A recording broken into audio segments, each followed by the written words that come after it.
Hey guys, and I'm joined with Thomas today. Hello. And today we got two smoke detectors to unbox, and boy am I excited for these. It's probably something I've wanted for such a long time. And it is this right here. The Fyrnetics 1225. This was super hard to get on eBay, somehow. I don't know why. There's always the 0905s, which I'll be comparing it to this one in a moment, once I take it out of the box. This is, hardwired. It takes the Cancel PFI harness, I believe. I think. We'll see. I think, yeah.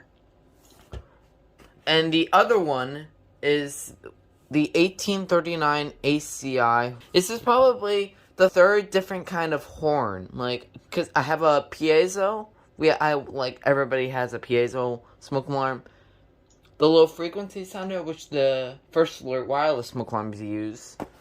And some of the other ones like the SC710B or BV. Or even the PC1210V. Those use low frequency, so that's what I'm talking about. And this one has I believe, a mechanical horn, if I'm correct. I think that's what it is. The 1839ACI. Yeah. It's the mechanical horns, yeah. Yep. So it kind of sounds like... I can't do a good impression of it. It sounds really weird. It sounds like... Yeah. I don't have the proper wiring for it yet, but I will be showing it off, so let's just take it out of the box.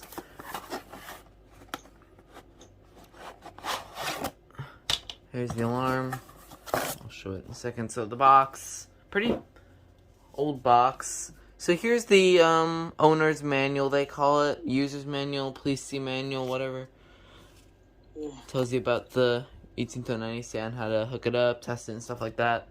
So here it is. This is the 1839ACI.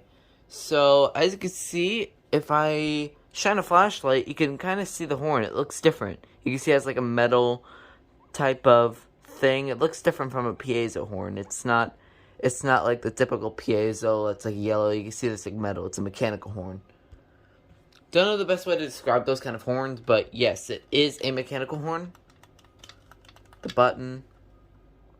So, the first thing you guys may be noticing is if you guys are familiar with the 86 RECs, which look like this, they look very similar. So, the 86 RECs, the grills look very similar, and the test buttons are very similar.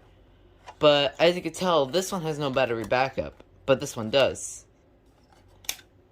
See, that's the battery door. There's no battery in it. And then the test buttons, you can see this one's like off, like place where there's holes and the place where there's not holes like that. The test button is in between this little line right here, while this one's off to the side in the spot where the vent holes are. See, this one's off to the side. This one, the button on this one pushes in more than this. And this one has the piezo and it does a code 1 pulse or 4-6.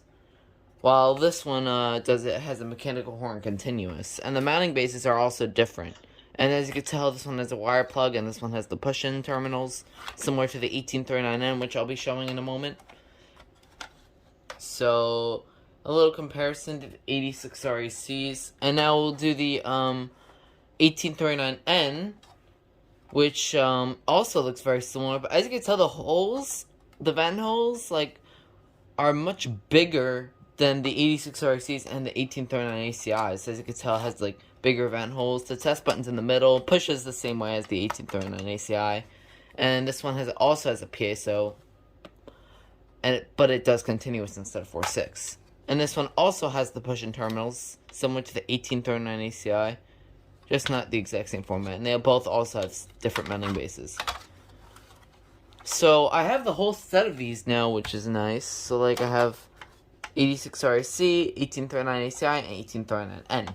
I will be testing it in a future video once I have the proper wiring, so expect that sometime. I know you guys are thinking that the 1839ACI was good, it's probably more exciting than the 1225. But the 1225, on the other hand, for me, was one of my favorite smoke alarms. I never got one for years. It was actually something I wanted. I remember looking at this when I was very young, actually, I had an old collection, which is now in my collection today, the PI 9000 and the 0910. 1225. Here's the back of it.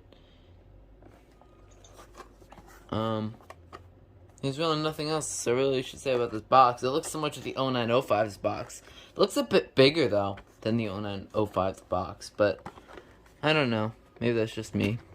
But, let's take this out. Hopefully I don't lose internet, because my dad's changing the Wi-Fi.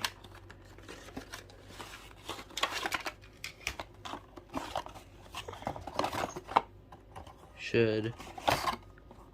So the box looks pretty cool. Here's the manuals.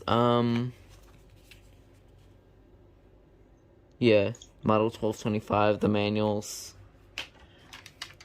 And here is the actual alarm itself. There it is.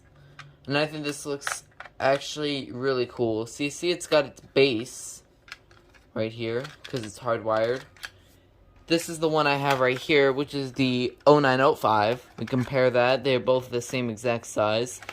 But this one does not take a mounting base, while this one does for hardwired purposes. And it's similar to the 1235 and the 1275 and stuff like that. Because it, what's it called?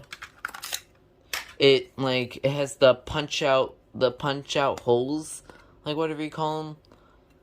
Like the knockouts for where you put in the screws. The wire harness is not the same as the Casio PFI. I'm already noticing. The Casio PFI is much smaller. This has no battery backup, so I'm gonna go ahead and set up my board so I can hook this thing up. Alright. Let's test it and see how it sounds.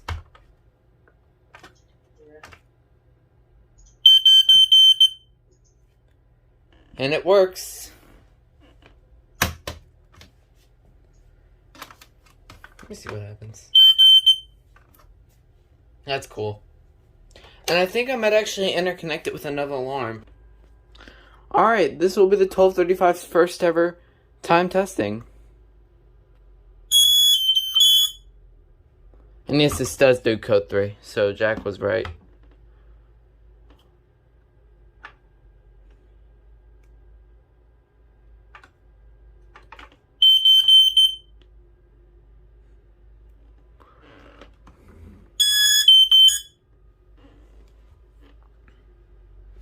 So, yeah, there we go.